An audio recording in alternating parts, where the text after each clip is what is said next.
عقیدہ کی اصلاح کے لیے اور عقیدہ کے فیصلے کے لیے بنیادی چیز یہ ہے کہ اول تا آخر بنیاد اس کے عقیدے کی صحت کی حضور علیہ السلام کی ذات اقدس اور آپ کی شان اور آپ کے مقام پر صحیح ہے۔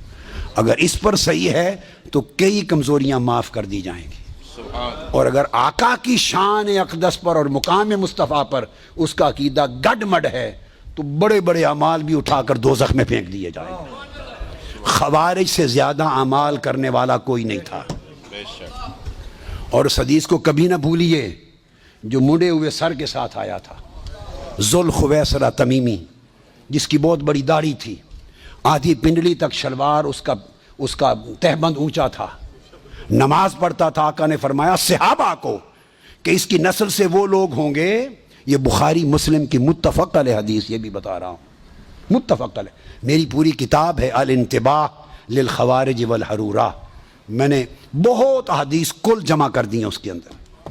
فرمایا پہچان لو وہ جو کہتا تھا آقا علیہ السلام کو اتق اللہ، اللہ سے ڈرو، بات اس نے بھی اللہ کی تھی،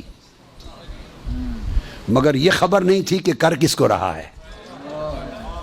اللہ کے ادب میں کمی نہیں تھی، چونکہ بارگاہ مصطفیٰ میں بھی بات اللہ کی کر رہا ہے، اتق اللہ، اللہ سے ڈرو۔ اور کس پر کہا؟ جب آقا نے فرمایا کہ میری امانت پہ شک کرتے ہو مجھ پر، میں تو وہ ہوں جس کے پاس رات اور صبح و شام آسمان کی غیب کی خبریں آتی ہیں، اور میں غیب کی آسمانی خبروں کا امین ہوں۔ جب آقا نے فرمایا آسمان کی غیبی خبروں کا امین ہوں، تو آسمانی غیبی خبروں کی بات کی تو اس کی رگ پھڑک اٹھی، اس نے کہا اتق اللہ، اللہ سے ڈرو۔ یعنی آقا علیہ السلام کے اس علم وسیع کا قائل نہیں تھا، اس علم ہماگیر، علم کل کا قائل۔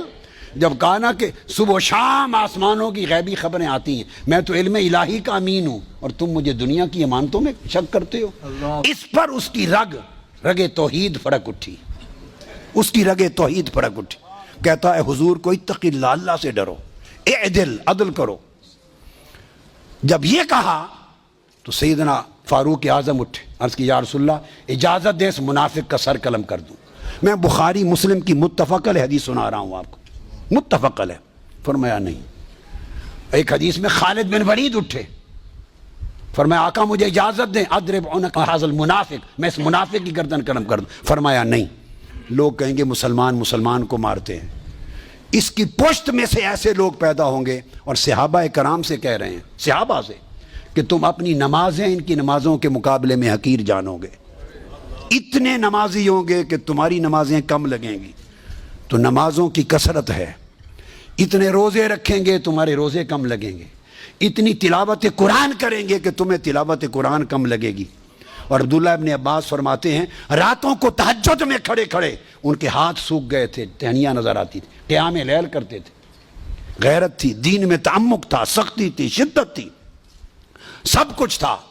نماز، روزہ، تلاوت قرآن، نماز، شریعت کی پابندی، اس کے اوپر سختی، شدت و تعمق، کچھ بھی بچا نہ سکا۔ فقط ایک بارگاہ مصطفیٰ میں سوء ادب تھا، سب کچھ تھا، ایک ادب مصطفیٰ نہ تھا۔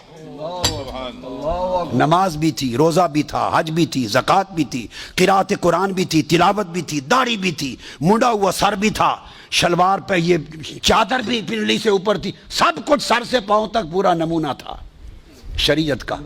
صرف ایک چیز نہ تھی، حیاء رسول نہ تھا، ادب رسول نہ تھا، بارگاہ مصطفیٰ کی پہچان نہ تھی، مقام مصطفیٰ کا شعور نہ تھا۔ وہ حضور سے کرتا ہے، اور پھر حدیث کے لفظ ہیں، وہ پھر پشت کر کے حضور کی طرف چل پڑا۔ پشت، حدیث بخاری کے لفظ ہیں، پشت کر کے چل پڑا۔ یہ سمجھ نہ تھی کہ حضور کی طرف پشت کرتے ہیں یا نہیں کرتے۔ ارے کعبے کی طرف پشت ہو جائے تو کوئی حرج نہیں، مصطفیٰ کی طرف پشت ہو جائے تو ایمان جاتا رہتا ہے۔ جب پشت کر کے چل پڑا تو آقا نے پھر اس کی طرف اشارہ کیا، اس کو پہچان لو، اس کی نسل سے ایسے لوگ آئیں گے جن میں نماز، روزے اور عبادت کی کوئی کمی نہیں ہوگی۔ تو کمی کس شے کی ہوگی؟